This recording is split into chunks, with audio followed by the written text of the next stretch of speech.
Hello दोस्तों, आपका स्वागत है सक्सेस नोट्स क्लासेज में। आज अपने विश्व भूगोल का वेरी इंपॉर्टेंट टॉपिक अक्षांशीय रेखाएं, जो मैं आपको अच्छी तरह से और वैल्यूएबल कंटेंट के साथ आपको पढ़ाऊंगा, जिससे अगर आपका किसी भी प्रकार से कोई भी क्वेश्चन गलत नहीं होगा। यदि आपको पीडीएफ चाहिए तब मैंने आपको नीचे लिंक दिया है, आप वहां से डाउनलोड कर भी सकते हो। यदि आप हमारे चैनल में पहली बार आए हो तो चैनल को ज़रूर से ज़रूर सब्सक्राइब भी कर देना, क्योंकि हम ऐसा कंटेंट लाते रहते हैं और आगे भी लाते रहेंगे। अब चलते हैं अपने क्लास की ओर। हेलो दोस्तों, आज का टॉपिक है अक्षांश रेखाएं, जो मैं आपको अच्छी तरह से और वैल्यूएबल कंटेंट के साथ आपको बता दूंगा। उससे पहले अपन ये देख लेते हैं कि अक्षांश रेखाएं और देशांतर रेखा में क्या क्या अंतर है। फिर अपन अक्षांश रेखाएं के बारे में सब कुछ अपन देख लेंगे। सबसे पहले देखते हैं अक्षांश रेखाएं, जो अपने ग्लोब पर पश्चिम से लगा के पूर्व की ओर खींची गई एक काल्पनिक रेखाएं होती है। आप ये नीचे इमेज में देख सकते हो, जो अपने इस प्रकार से ये लाइन खींची गई है, जो अपनी हो जाएगी पश्चिम से लगा के पूर्व की ओर खींची जाती है, जो बिल्कुल काल्पनिक रेखाएं होती है, जो अपनी पृथ्वी को दो भागों में बांट देती है। ऊपर वाला भाग हो जाएगा उत्तरी अक्षांश हो जाएगा और निचले वाला भाग हो जाएगा दक्षिणी अक्षांश हो जाएगा, जो इस प्रकार से ये डिवाइड कर देती है। अब देखते हैं देशांतर रेखाएं। और देशांतर रेखाएं अपने उत्तर से लगा के दक्षिण की ओर खींची गई काल्पनिक रेखाएं होती है, जो आप नीचे स्क्रीन में देख सकते हो। जो ऊपर से लगा के नीचे की ओर खींची गई रेखाएं होती है, उसे कहते हैं देशांतर रेखाएं कहते हैं, जो अपने ग्लोब को दो भागों में बांट देती है। ये वाला भाग हो जाएगा पश्चिमी देशांतर हो जाएगा और ये वाला भाग हो जाएगा पूर्वी देशांतर हो जाएगा। जिस प्रकार अक्षांश रेखाएं ग्लोब को दो भागों में बांट देती है, उत्तर और दक्षिण भाग में, वैसे ही अपने देशांतर रेखाएं अपने ग्लोब को दो भागों में बांट देती है, पश्चिमी और पूर्व भाग में बांट देती है। जो मैं आपको देशांतर रेखाएं नेक्स्ट वीडियो में सब कुछ मैं आपको करा दूंगा। आज का टॉपिक है अक्षांश रेखाएं, जो मैं आपको अच्छी तरह से बता दूंगा। यदि आपको पीडीएफ चाहिए तब मैंने आपको नीचे लिंक दिया है, आप वहां से आराम से डाउनलोड कर भी सकते हो। अब देखते हैं अक्षांश रेखाएं। उससे पहले अपन ये देख लेते हैं कि मुख्य अक्षांश रेखाएं कौन सी होती है, जो आपकी हर बार आपके एग्जाम में पूछी जाती है। मैंने यहाँ पे एक लाइन ड्रॉ की है और ये हो जाएगी 0 डिग्री अक्षांश हो जाएगी, जो हर बार आपसे पूछा जाता है, और इसका नाम हो जाता है विषुवत रेखा हो जाता है। और इनके अन्य भी नाम है, जैसे हो जाएगा भूमध्य रेखा हो जाएगा, प्रधान रेखा हो जाएगा और 0 डिग्री अक्षांश रेखा भी हो जाएगा, जो इनके उपनाम होते हैं। और ये विषुवत रेखा के जस्ट ऊपर में एक लाइन खींची जाती है और ये होती है अपने 23.5 डिग्री की ओर चलती है, जो वेरी इंपॉर्टेंट बन जाती है, जो अपने भारत में भी गुजरती है। और ये वाली रेखा हो जाएगी कर्क रेखा हो जाएगी, जो वेरी इंपॉर्टेंट बन जाती है। जिस प्रकार विषुवत रेखा के उत्तर में अपने होती है कर्क रेखा, उसी प्रकार अपने दक्षिण में होती है एक रेखा गुजरती है, वो भी अपने 23.5 डिग्री से गुजरती है और उसका नाम हो जाएगा मकर रेखा हो जाएगा दोस्तों, जो वेरी इंपॉर्टेंट हो जाती है। ध्यान रखना, 0 डिग्री पर गुजरने वाली रेखा हो जाएगी भूमध्य रेखा हो जाएगी या विषुवत रेखा हो जाएगी, और 23.5 डिग्री उत्तरी अक्षांश पर गुजरने वाली रेखा हो जाएगी कर्क रेखा हो जाएगी।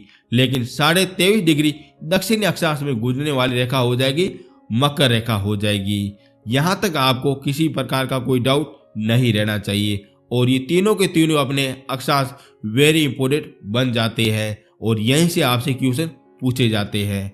अब मैं आपको बताता हूँ कि मकर रेखा के जस्ट नीचे दक्षिण की ओर एक लाइन और खींची जाती है, जो वेरी इंपॉर्टेंट बन जाती है, जो अपने 66.5 डिग्री से गुजरती है। और ये वाली रेखा हो जाएगी अंटार्कटिक सर्किट हो जाएगी, जो वेरी इंपॉर्टेंट बन जाती है, जो अंतिम बिंदु पर ये गुजरती है। जैसे ही अपनी मकर रेखा के दक्षिण की ओर अंटार्कटिक सर्किल गुजरता है, उसी प्रकार अपने कर्क रेखा के उत्तर की ओर अपने गुजरती है रेखा, और वो भी अपने 66.5 डिग्री से गुजरती है और उसका नाम हो जाएगा आर्कटिक सर्किल हो जाएगा।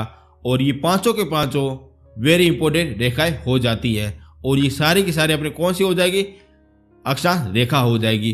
और ये कर्क रेखा और विषुवत रेखा और मकर रेखा ज्यादातर आपसे क्वेश्चन इसी के बारे में पूछे जाते हैं, जो मैं आपको आज सब कुछ मैं आपको बता दूंगा। सबसे पहले देखते हैं अक्षांश रेखा के कुछ तथ्य देखते हैं, यानी कौन से तथ्य है जो आपके हर बार आपके एग्जाम में पूछे जाते हैं। और मैं आपको दावे के साथ कहता हूं, आपने ये तथ्य पूरा देख लिया तब आपका किसी प्रकार से कोई भी क्वेश्चन गलत नहीं होगा। सबसे पहला तथ्य देखते हैं इनकी दिशा, और इनकी दिशा हमेशा पश्चिम से लगा के पूर्व की ओर खींची जाती है, जो इस प्रकार से खींची जाती है, जो मैंने आपको पहले भी आपको बता दिया गया है। और इनमें कुल अक्षांश कितने होते हैं यही आपसे क्वेश्चन पूछा जाता है, और इनके कुल अक्षांश होते 181 होते हैं, जो मैं आपको बताता हूँ। जो ये वाली लाइन होती है ना, इसे कहते हैं 0 डिग्री कहते हैं, और जस्ट उत्तरी ध्रुव में होती है एक 90 डिग्री रेखा गुजरती है, और दक्षिण में गुजरती है एक 90 डिग्री होती है, जो वेरी इंपॉर्टेंट बन जाती है। यहां से लगा के 0 डिग्री के ऊपर वाला भाग हो जाएगा कुल 90 अक्षांश रेखा हो जाएगी, और 0 डिग्री के जस्ट निचले वाले भाग में हो जाएगी 90 अक्षांश रेखा हो जाएगी, यानी कि 90 और 90 हो गए 180, और 0 डिग्री हो जाएगी कुल 181 अपनी क्या हो जाएगी अक्षांश हो जाएगी। ध्यान रखना यहाँ पे क्या पूछा गया, अक्षांश हो जाएगी, ना कि रेखा हो जाएगी।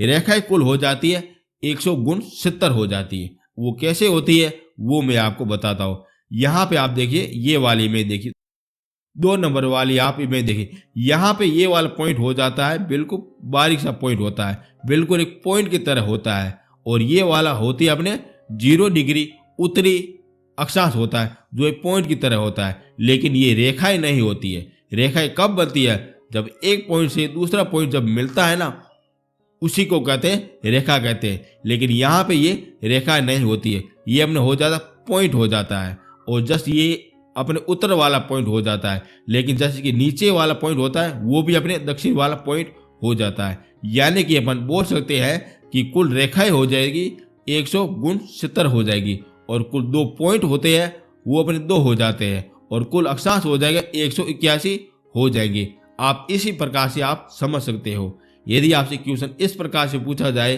कि कुल रेखाएं कितनी होती है, तब आपको आंसर देना है 169 हो जाती है। अगर आपसे पूछा जाए कि कुल अक्षांश कितने होते हैं, तब आपका आंसर होना चाहिए 181 हो जाते हैं, क्योंकि यहाँ पे 2 पॉइंट आते हैं ना, वो आपको काउंट नहीं करने हैं, क्योंकि वो केवल पॉइंट होते हैं, ना कि किसी प्रकार का कोई रेखा होते हैं। यहाँ तक आपको किसी प्रकार का कोई डाउट नहीं रहना चाहिए।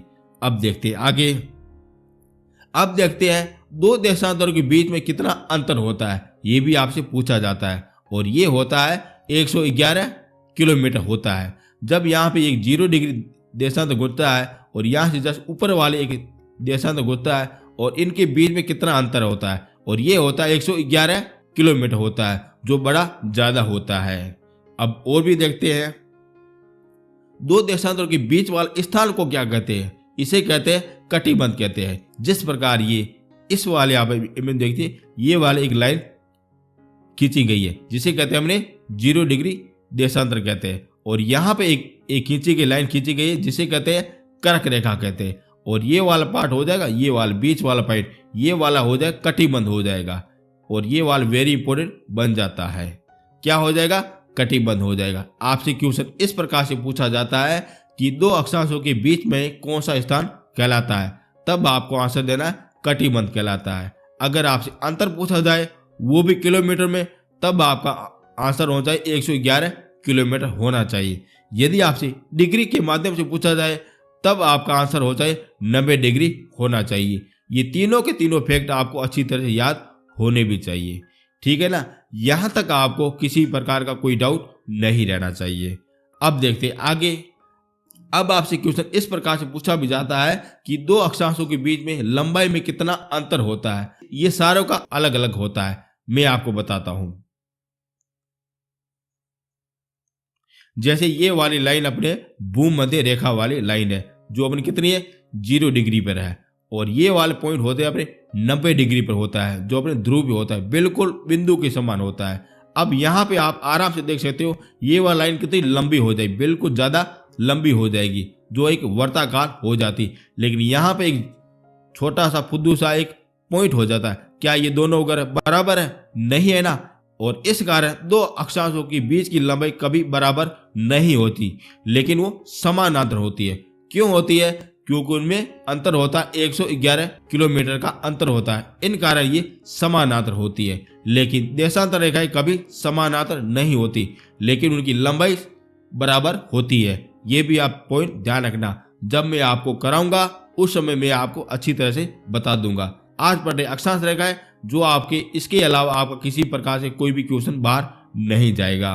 अब देखते हैं नेक्स्ट देखते हैं सबसे बड़ी रेखा कौन सी हो जाएगी, यानी कि अक्षांश रेखा सबसे बड़ी कौन सी हो जाएगी। ये आप लोगों को सभी को पता है, ये हो जाएगी अपने 0 डिग्री रेखा हो जाएगी, जिसे कहते हैं विषुवत रेखा भी कहते हैं, भूमध्य रेखा भी कहते हैं। और इनकी लंबाई सर्वाधिक ज्यादा हो जाएगी।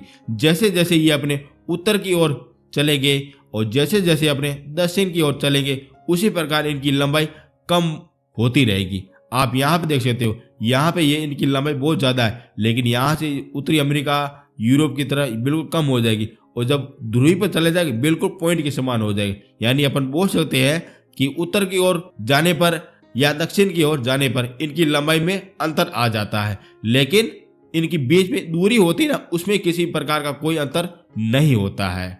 ठीक है ना। यहां तक आपको अच्छी तरह से समझ में आना चाहिए। आपसे किसी भी प्रकार से कोई भी क्वेश्चन पूछा जाता है, और यही फैक्ट है जो आपके एग्जाम में हर बार आपसे पूछे जाते हैं दोस्तों।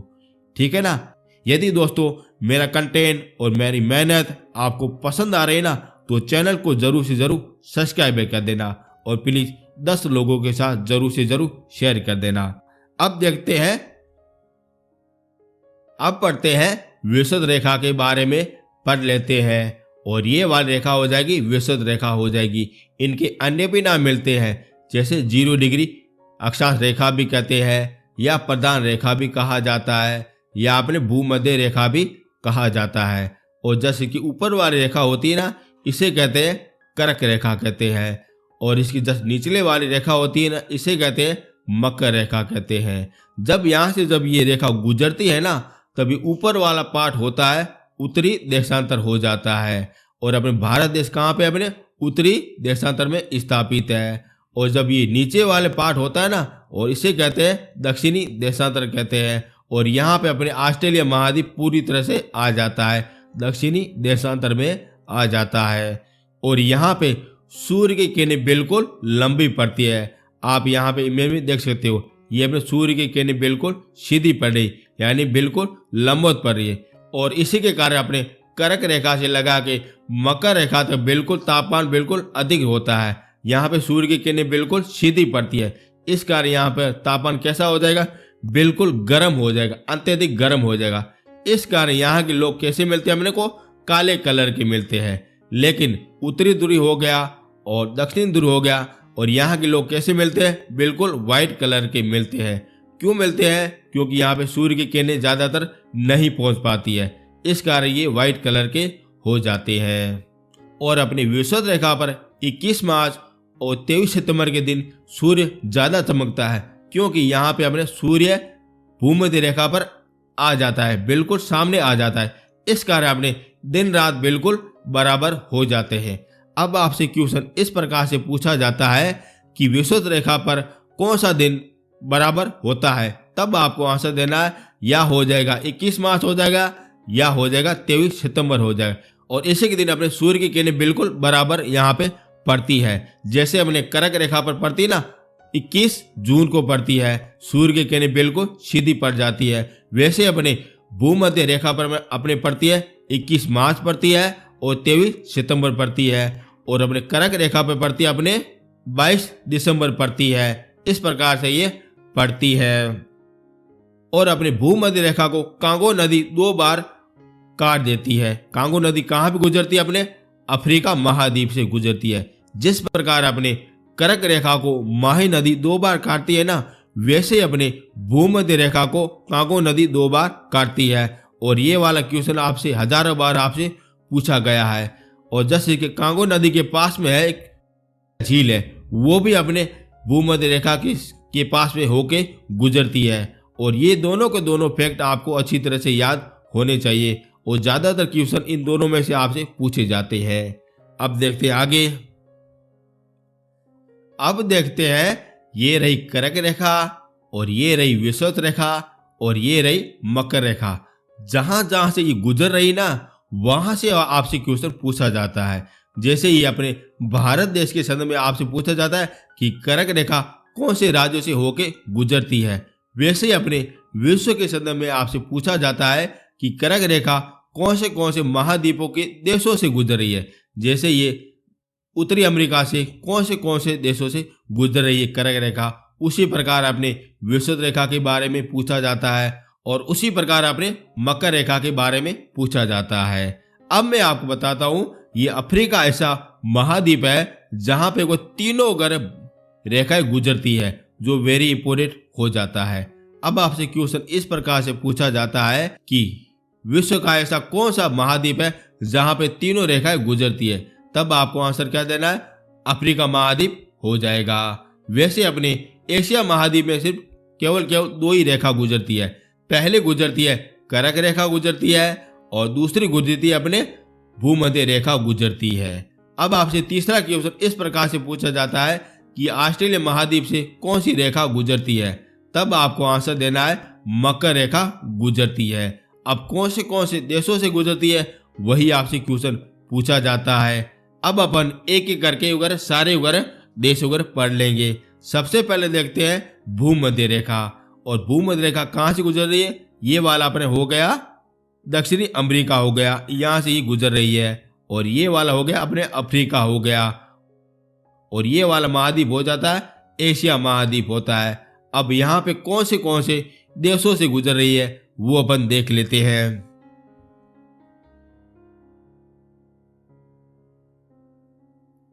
और ये वाला महाद्वीप हो जाएगा दक्षिणी अमेरिका महाद्वीप हो जाएगा और ये वाला हो जाएगा अफ्रीका महाद्वीप हो जाएगा और ये वाला हो जाएगा एशिया महाद्वीप हो जाएगा। यहां से अगर भूमध्य रेखा गुजरती है, अब कौन से देशों से गुजरती है वो मैं आपको बताता हूं। जैसे ये वाले आपकी गुजर रही है, भूमध्य रेखा गुजर रही है और ये कौन से देश हो जाएंगे, ये हो जाएंगे इक्वाडोर हो जाएगा, कोलंबिया हो जाएगा और ब्राजील हो जाएगा। इन तीन देशों से ये गुजरती है भूमध्य रेखा, जो कहाँ पे स्थापित है, दक्षिणी अमेरिका में स्थापित है।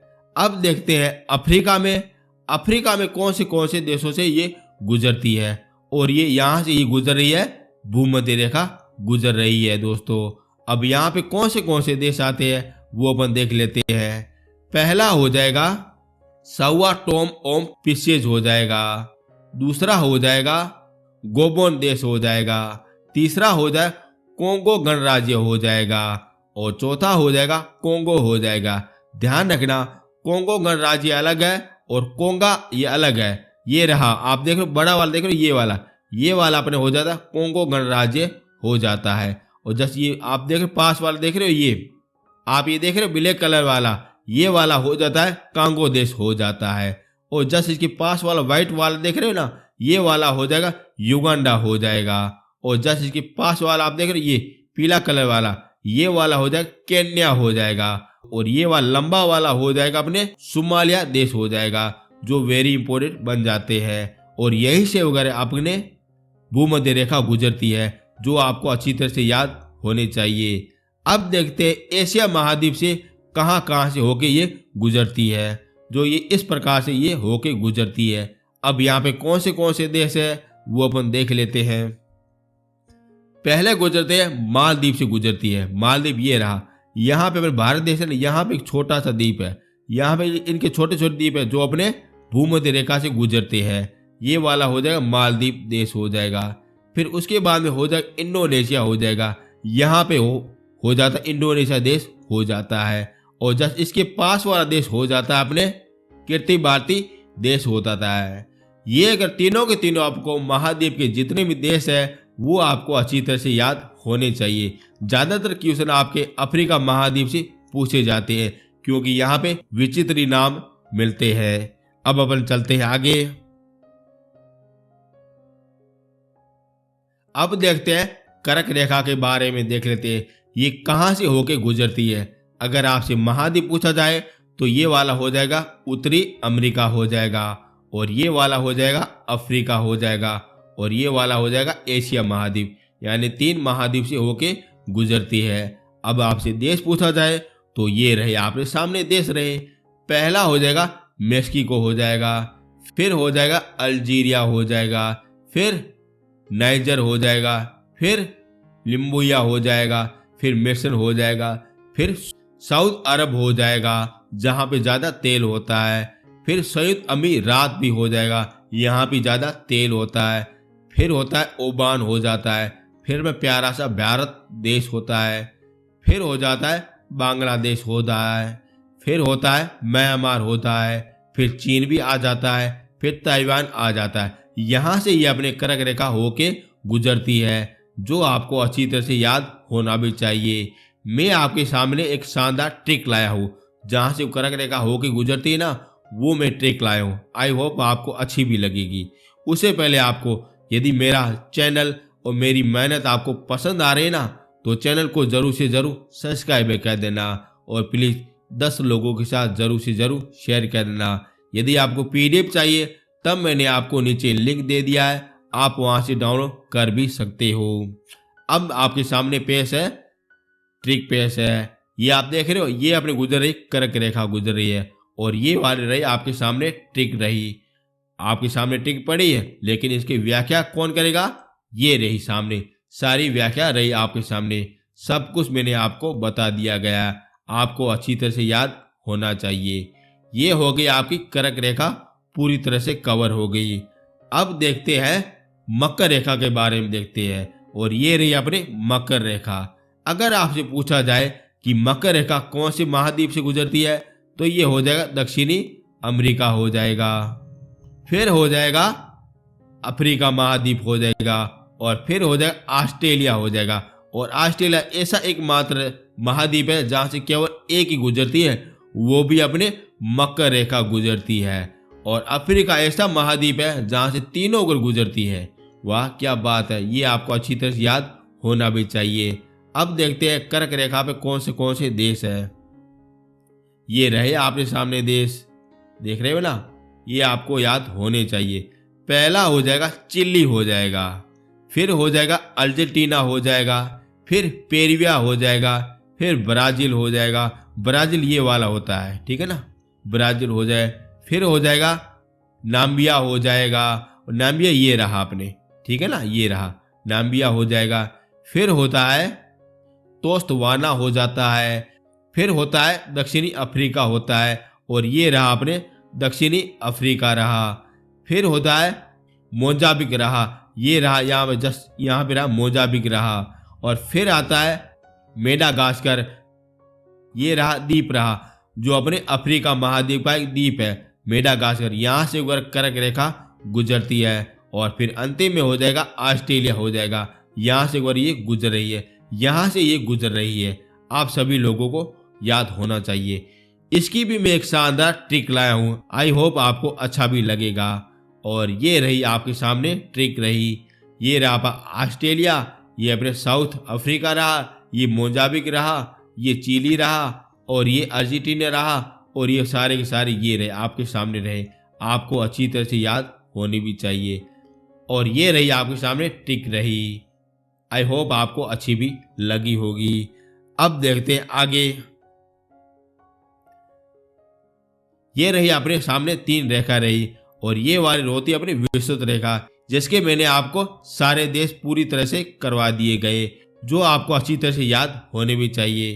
फिर मैंने आपको कराया कर्क रेखा कराया, फिर उसमें जो भी देश आते हैं जो आपके सामने ये रहे। फिर मैंने आपको मकर रेखा कराई, और उसके सामने मैंने आपको ये सारे देश करा दिए, जो आपसे ज़्यादातर आपसे क्वेश्चन इनमें से ही पूछे जाते हैं। और इसी के साथ अपनी अक्षांश रेखाएं पूरी तरह से कवर हो गई है। और नेक्स्ट वीडियो अपना आएगा देशांतर आएगा। यदि आपको मेरी मेहनत और मेरा कंटेंट आपको पसंद आया है तो चैनल को जरूर से जरूर सब्सक्राइब कर देना, और प्लीज़ 10 लोगों के साथ जरूर से जरूर शेयर कर देना। यदि आपको पीडीएफ चाहिए तब मैंने आपको नीचे लिंक दिया है, आप वहां से आराम से डाउनलोड कर भी सकते हो। अब मिलेंगे नेक्स्ट वीडियो में, थैंक यू सो मच दोस्तों।